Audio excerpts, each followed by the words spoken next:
Sir इतने शांत कैसे हो आप आज? बेटे आज तुम्हारे स्कूल का लास्ट डे है।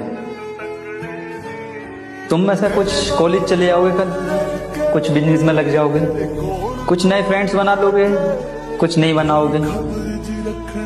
पर बेटा जो स्कूल में दोस्त बन गए ना तुम्हारे, वो तुम कभी नहीं बना पाओगे।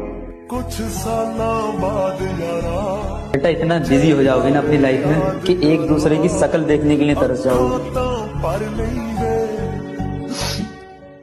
गले नहीं मिलेगा मुझसे और जैन से नहीं मिलेगा, वो ही मुझसे नहीं मिलना चाहता।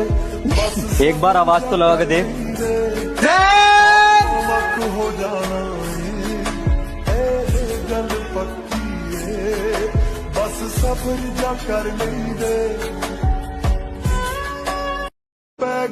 सर इतने शांत कैसे हो आप आज?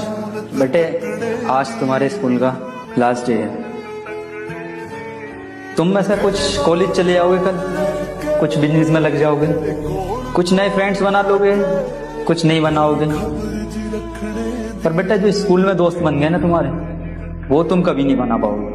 कुछ सालों बाद बेटा इतना बिजी हो जाओगे ना अपनी लाइफ में कि एक दूसरे की शक्ल देखने के लिए तरस जाओगे। गले नहीं